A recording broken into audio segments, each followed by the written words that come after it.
This is the news in brief from the United Nations. Children in Gaza have been killed, maimed, abducted and denied assistance, the head of the UN Children's Fund UNICEF said from the enclave as she appealed for all warring parties to stop this horror. Catherine Russo was speaking as humanitarian operations there threatened to grind to a halt on Wednesday for lack of fuel. Media reports on Wednesday morning described an Israeli Defense Forces raid inside Gaza City's Al-Shifa hospital, where patients, including premature babies, have died over the course of the past days after incubators and other life-saving equipment lost power. Hospitals are not battlegrounds, UN Emergency Relief Chief Martin Griffiths wrote on social platform X. He insisted that the protection of newborns, patients, medical staff and all civilians must override all other concerns. Speaking to UN News, he also stressed that Hamas must not use a place like a hospital as a shield for their presence. With aid trucks at a standstill in the enclave, Mr. Griffiths said that we need at least a couple 100,000 liters of fuel to get us moving again. Later on Wednesday, the UN Agency for Palestine Refugees, UNRWA,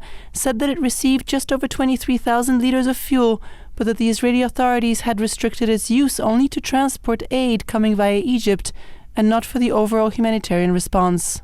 UN Weather Agency WMO Chief Petteri Talas hailed as good news a meeting between the leaders of China and the United States, where the planet's two main greenhouse gas emitters pledged to accelerate climate cooperation on Wednesday. Professor Talas said that the development was a positive sign ahead of the COP28 climate conference to be held in Dubai later this month.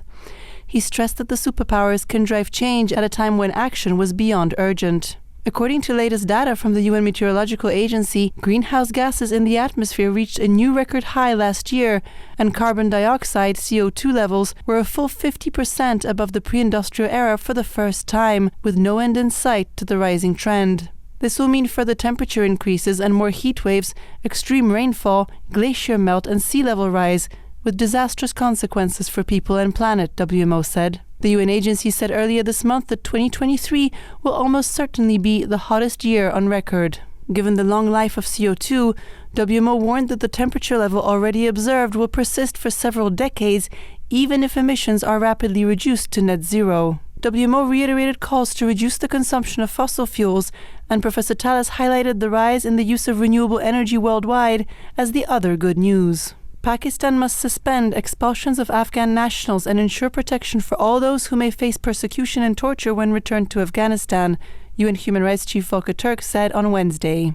Pakistan ordered undocumented foreigners, including Afghans residing in the country, to leave by the 1st of November. Mr. Türk expressed alarm over reports that expulsions have been accompanied by ill treatment, arbitrary arrests and detention, destruction of property and extortion. These new developments are at variance with Pakistan's decades-long tradition of hosting, generously, Afghan refugees in vast numbers, Mr. Türk said. The UN Rights Chief called for investigations of abuse allegations by law enforcement officers and to apply the principle of non-refoulement to protect Afghans who may be in danger back in their country. At particular risk are Afghan women and girls, former government officials and security personnel, ethnic and religious minorities, human rights defenders, civil society activists, and media workers. Mr. Türk also stressed that Afghanistan's de facto authorities have to ensure that such individuals are not targeted in Afghanistan after their arrival. In war-torn Sudan, 1 million farming households received precious seeds, allowing them to grow food for up to 19 million people this year,